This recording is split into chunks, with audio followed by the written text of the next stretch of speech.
Hi people, today I'm bringing to you this incredibly vivid, amazing lyrical book. I love it to bits. As you can see, it's House of Salt and Sorrows, and it's the debut novel by Erin. I have to say that I put this book off my to-be read list because I was told that there are ghosts in it, and ghosts can be triggering for me depending on how they are depicted.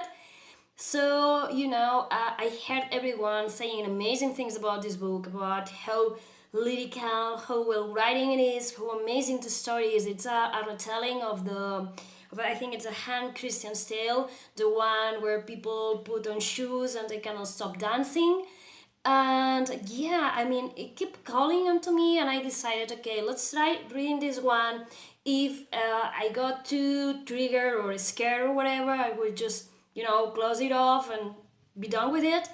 And I have to say that I love this story so much. In fact, there are ghosts in it, but I was happy they weren't the kind of ghosts that trigger me. And I have to say, this is an amazing story.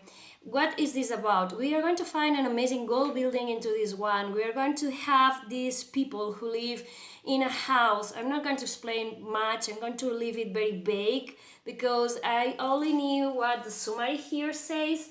And I have to say that I was surprised by every twist and turn the book does. So that's why I'm only going to be very vague about what I'm going to explain about the plot.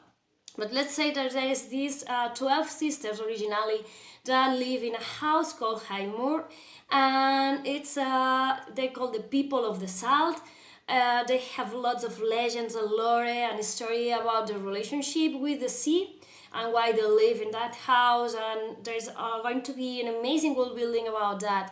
And the thing is, suddenly the sisters began to die off, and it's like, is there some kind of curse here? Because it's not normal that like the mother, and I think it's four of the sisters just at the very beginning, dying off, and people are looking at them with a mix of pity and don't come near me, don't want your thing going on too rough on me. So yeah, and there is this sister that's going to be our main character, and she thinks that probably her last sister didn't die, she was killed.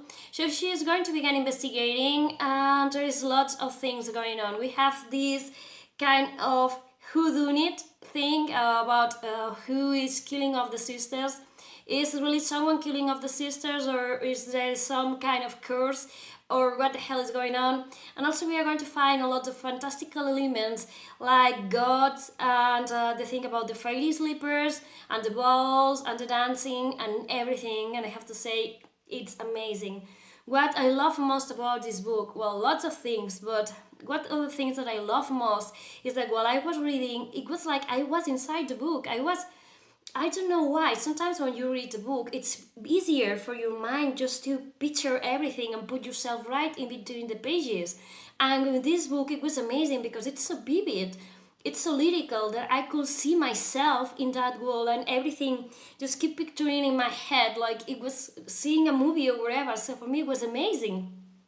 And also you have to see all the characters in the book. Even the secondary ones are so well done. I mean, it's amazing. The characters are very powerful, and not just Annaleigh, who is going to be our main girl, but every one of them. And I have to say, I love knowing more about the sisters, even the ones that are dead and the ones that are alive, and the people of this world and all the traditions and everything. It was amazing. As I say, I don't want to say much because I don't want to spoil the book for you, but read it. I mean, it's like, I don't know exactly how to describe this because it's probably a young adult kind of book with a lot of fantasy about gods, and as I say, the retelling of the fairy sleeper thing. And also there's this amazing world building and all these customs, all the religions, all these ideas, all these festivities. It's also well done that, I mean, if you had told me that this existed and it was some Iceland somewhere in the world, I would have completely believed it because it feels so solid, so real. And there's lots of things going on. I mean, there's sometimes hints in the book, and more than hints, that says that gods dwell between the mortals and they have relationships, like, I don't know, talking with you and being glad or saving people or whatever.